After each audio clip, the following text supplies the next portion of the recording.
Good morning again.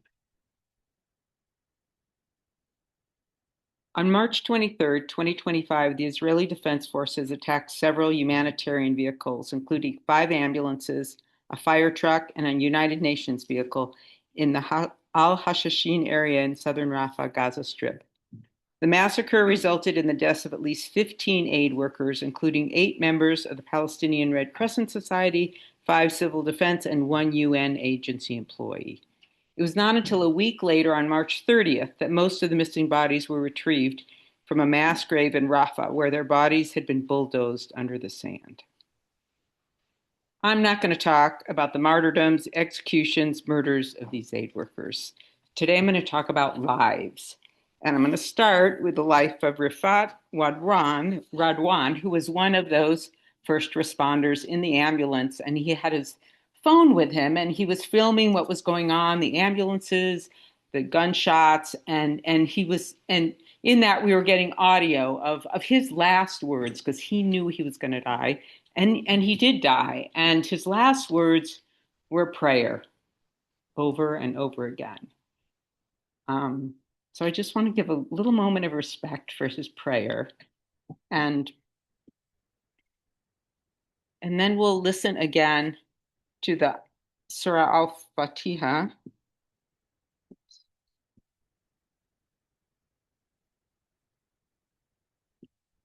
And I'll read the translation as it goes.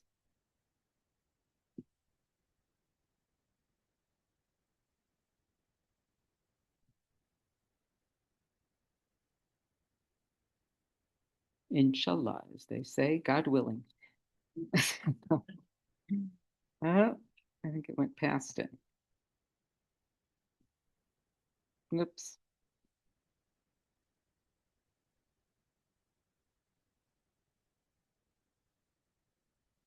Okay.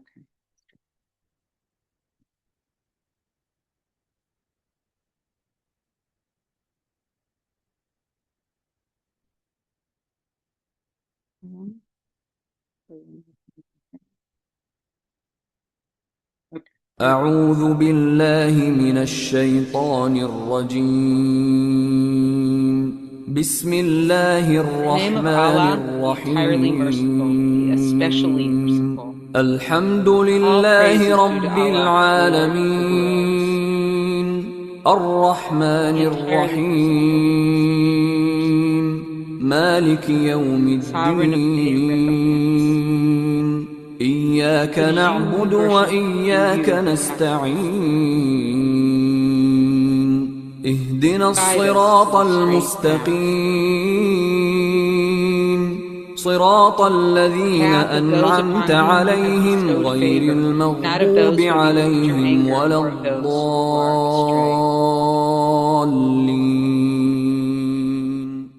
Amen.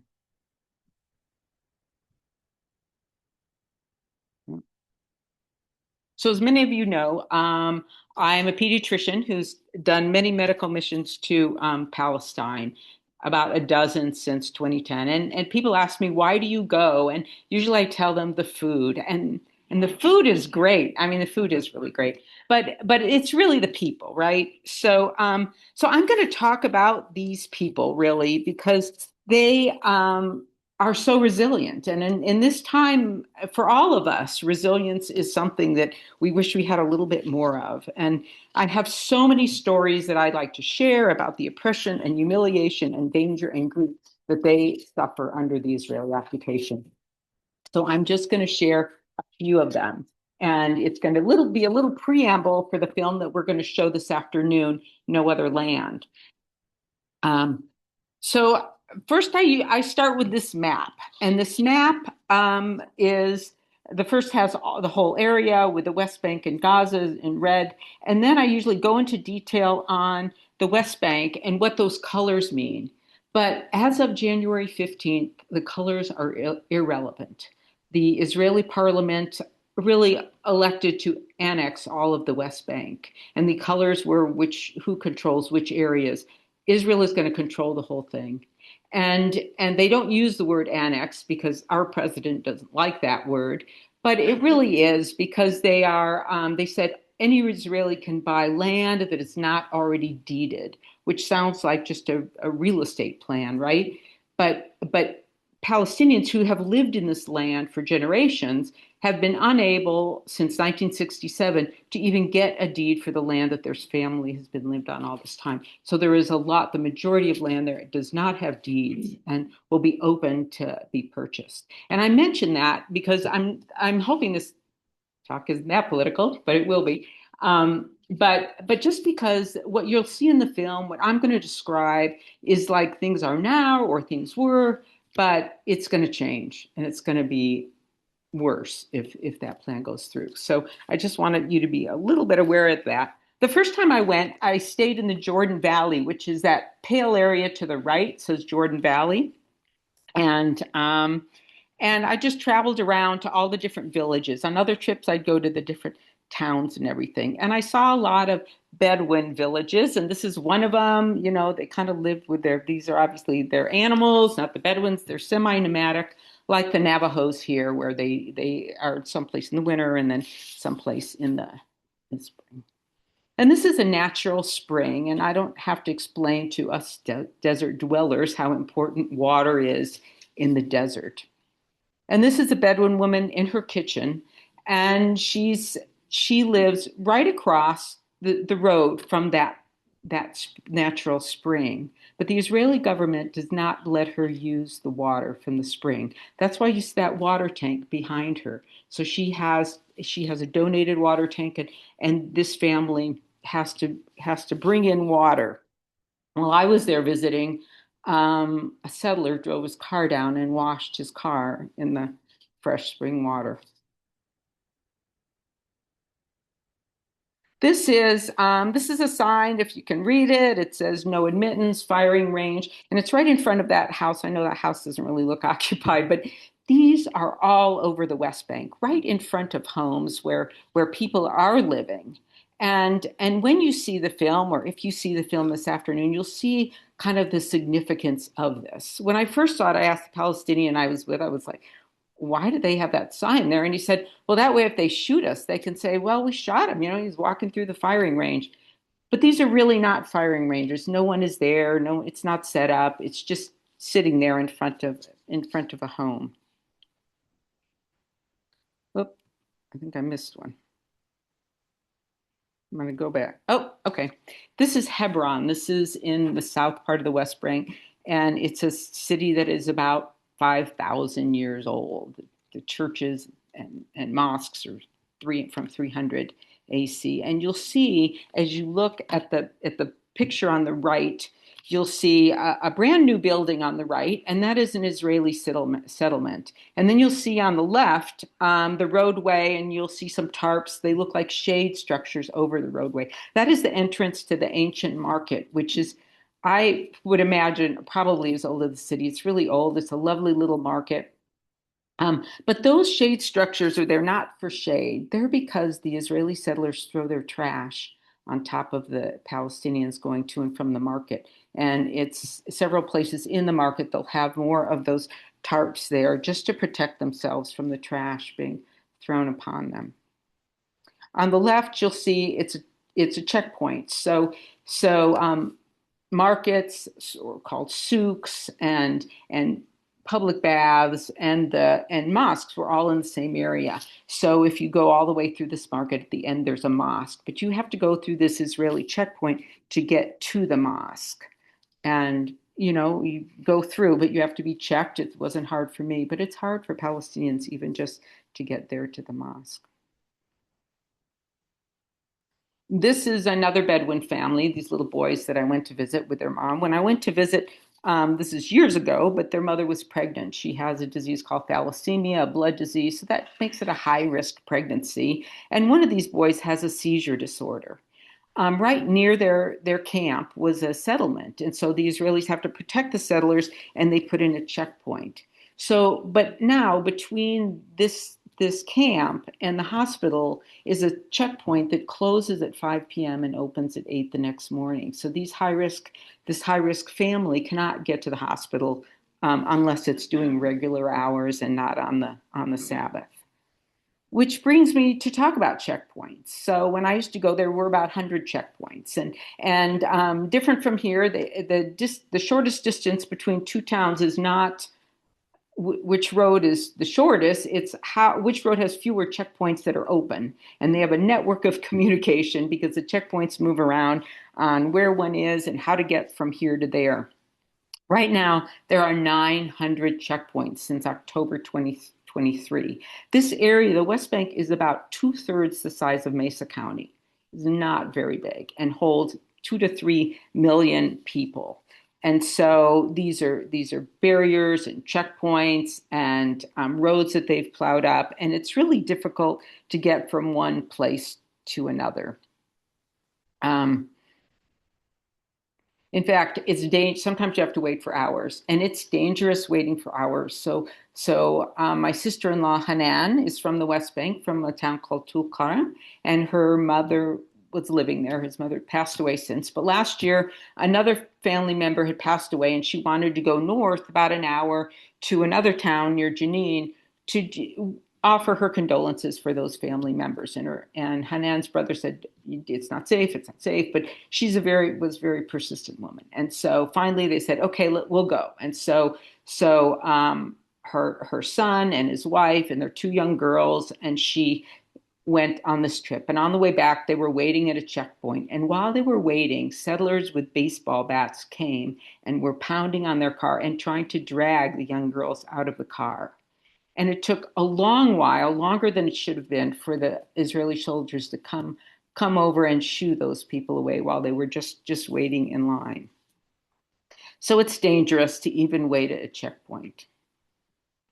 I listened to the podcast This American Life. I don't know if any of you listened to it, but Ira Glass is the host, and he went over to the West Bank, and he was driving around with people and meeting people and just hearing a lot of stories. And he used pseudonyms for the people he was with, and he's discussing with this guy Sam this wait that he had for 6 hours to get somewhere. And this Sam had this job where he has to drive all over the West Bank frequently. And so I just want to hear it in their words, because I just like I love listening to the accent, honestly.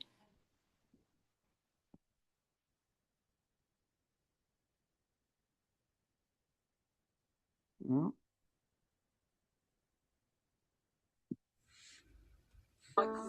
Sam sees it differently. He described the feeling of helplessness that he gets, waiting for hours in line at a checkpoint, in this way that I didn't totally get at first, but let me share this with you. He says it feels like your hand, or some other piece of your body, has been cut off, and it's lying on the ground in front of you, and you see it there, and you can't do anything about it. And you must say it's okay. You must say it's okay because you can't do something about that. It's an occupation. because you can't do something about that. It's an occupation. So what I've been talking about is adaptation and recognition, and that's part of being resilient, right? So they just adapt. You can't go this road, you go the other road. You can't do this, you do that. And they have adapt to their situation. But adaptation and recognition are not acceptance. There's also resistance. And when we think as Americans, when we think about resistance from Palestinians, we think of Hamas and Hezbollah, and we think of militants and guns and terrible things. But really, most people have peaceful resistance. Every day, Palestinians exercise peaceful resistance. So I'm going to talk about some of the ones that I met years ago. Sam sees it different. Oops, sorry. There we go.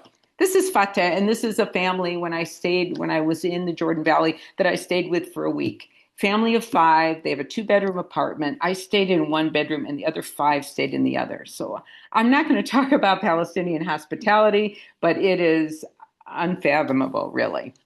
But Fateh worked with this organization called Jordan Valley Solidarity, and it still is in existence. And their motto is to exist is to resist. And their emblem is the beautiful native thistle, which I thought was so appropriate.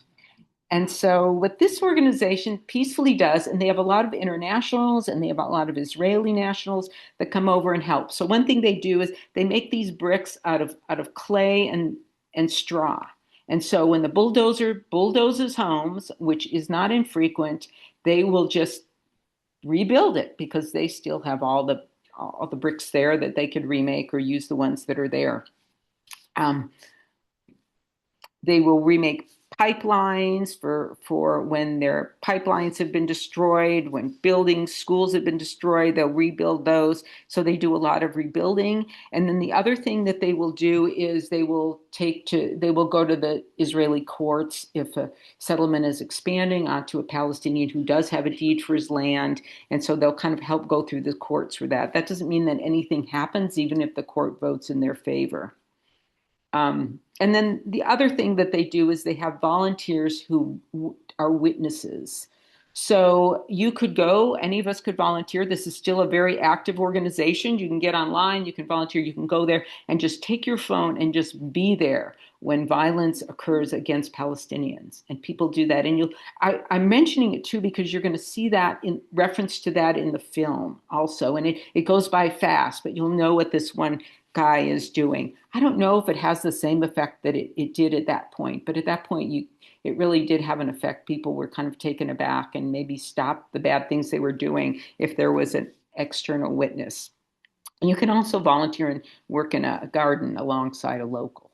And so it's still a very great organization. There's another organization, Green Olive Collective, that I went on a tour once, and my tour guide was an Israeli young man, and he told me about a project he worked on, which is a collaboration. This whole organization is a collaboration between Israelis and Palestinians. And he was working on a CSA. You pay directly to the farmer, and then they give you whatever's ripe at the time. And so Israelis wanted cheaper organic produce, and Palestinians couldn't afford the chemicals, so their produce was organic. So an Israeli would go across and collect the vegetables and then bring it back through the checkpoint and then distribute it among members of the CSA. But the soldiers at the checkpoint were suspicious. That was too many vegetables for one family. And so they would start holding the vans and then just let the food rot. And so they were working, when I was there, he was working on a workaround for that. Why would somebody do that? I always wonder, why would that? Because cooperation is a threat to conflict. Humanization is the opposite of dehumanization, right? And cooperation leads to humanization and friendships across both sides of the conflict. And if you want that conflict to persist, then you don't want that cooperation to occur. This is a little baby Marba, and she was born in Gaza. She was my friend Nidal, who I've talked to in a bit, who's over in Gaza, met her. She was a widow. She had other children. She was pregnant. Some friends donated some money, and I sent it to him. And the second picture of her and all her things was he bought a bunch of blankets and everything for this little baby. So I want to talk about babies. I am a pediatrician. Let me talk a little about population. So 78% of the population in Israel proper are Jewish, and 21% are Arab, meaning Muslim and Christian. And that's about 2 million people. The growth rate of the population in Israel is 1.8%. That includes births and people immigrating in. And the births of the Arab population in Israel is 2.2%. And that's really probably just births. In Gaza, about half the population is under the age of 18. Sure you've heard that. Half of the people in Gaza are children. And in the West Bank, it's 22. So the Palestinian population is very young. And it's part of having a lot of babies is part of their culture. It's part of the Jewish culture. It's part of the Christian culture. We all know having babies is part of all ancient cultures. But I also see it as a symbol of hope, and it's a resistance to annihilation. So I see that having babies is really a type of resistance, but it's a resistance where love conquers hate. And so it's good, happy resistance. So we've talked about accommodation and resistance. These aren't the only things that add to resilience, but a big thing is faith. Faith is everywhere in Palestine. And it's not just Muslim faith, though. I mean, when the Gaza City was being bombed, the Catholics went to their church and just prayed with their priest and stuck together in there. So church and community are essential to all faiths, really. But it's so much even in the language. So every time this is my friend Nidal, and here's some kids are getting some water. This is after that conflict started. And when I ask him, how are you? He says, Alhamdulillah, thanks be to God. When Wendy says she's not sure the AV, I think, inshallah, it will work. God willing, it will work today.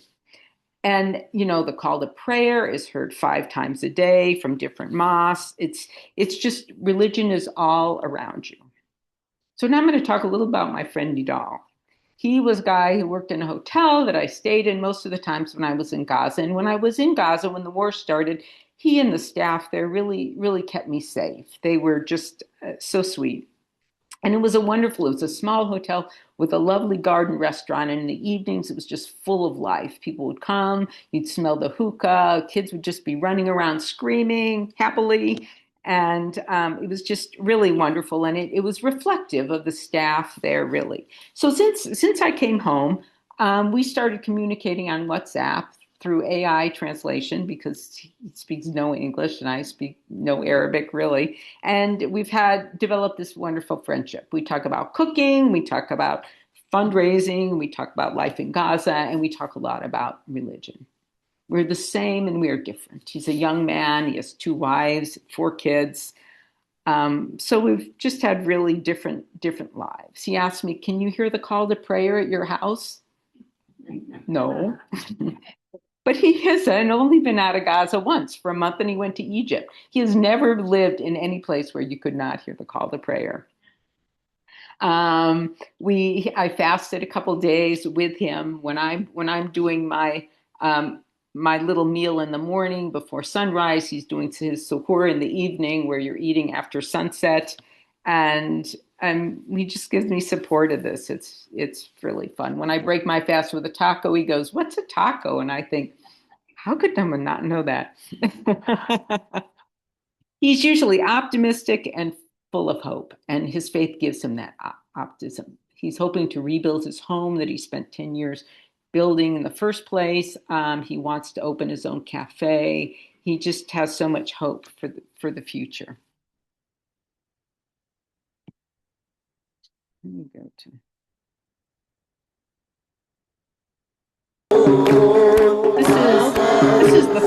We're now in the 3rd Ramadan since this conflict restarted, right? And this is his daughter Sama, and they're living at that point. They're living in a UN school. You can see people up on the balcony around them. Since then, in Ramadans, they've lived all sorts of places. They lived in tents, kind of lean-to shelters that they made. They're not waterproof. I love this video because it reminds me of how the Grinch stole Christmas. Because these people have nothing, and they're still safe.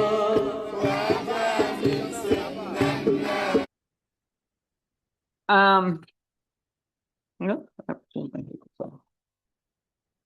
So Nidal has such a strong faith, and he has faith in the mercy and compassion of God, even amidst the life that he's had and all he has lost, his home, his job that he loved, some of his family.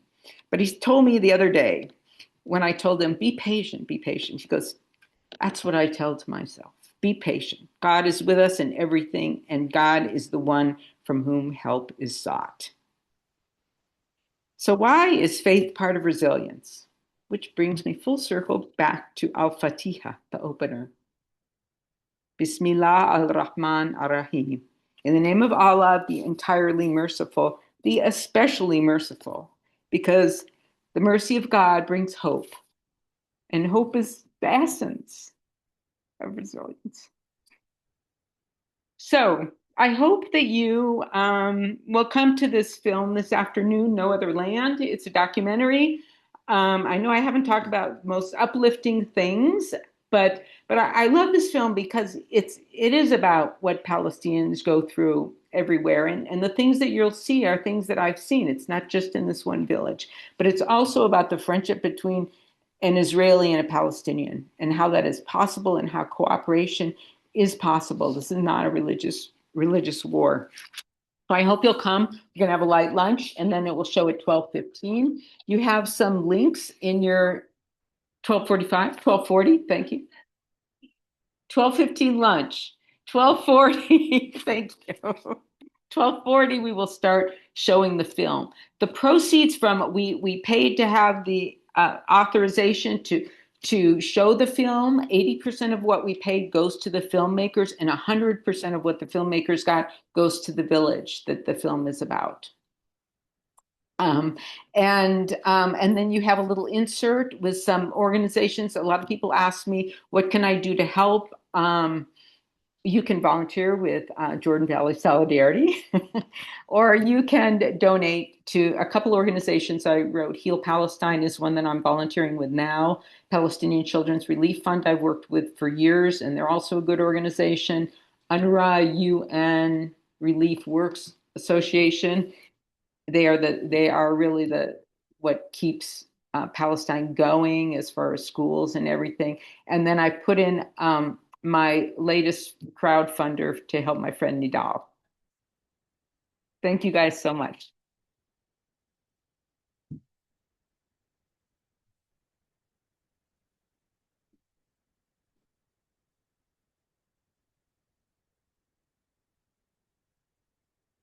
Thank you, Barb.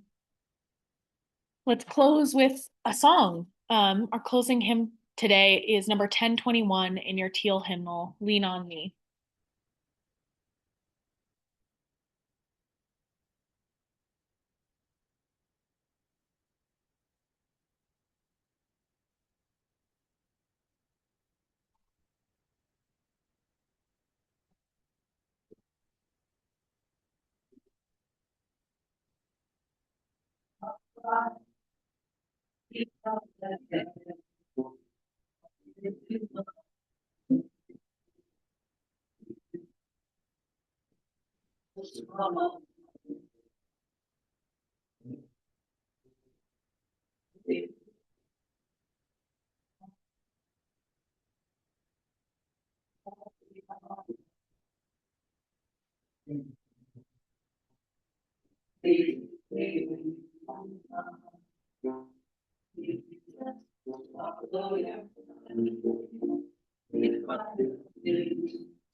Well, let's sing.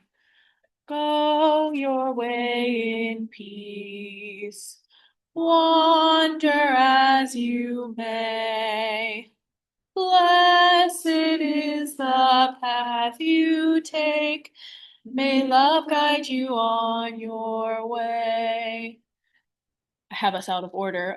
We extinguish this flame, but not the light of truth, the warmth of community, or the fire of commitment. These we carry in our hearts until we are together again. And go now in peace. Amen.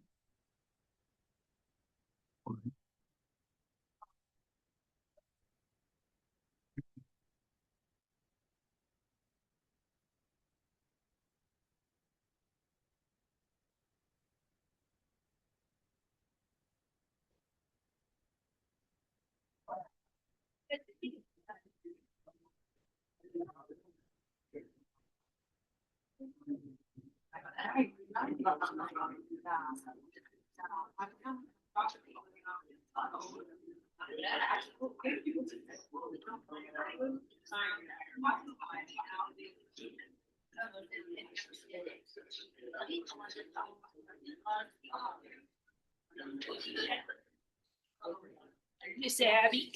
No, sorry. I am well. Thank you.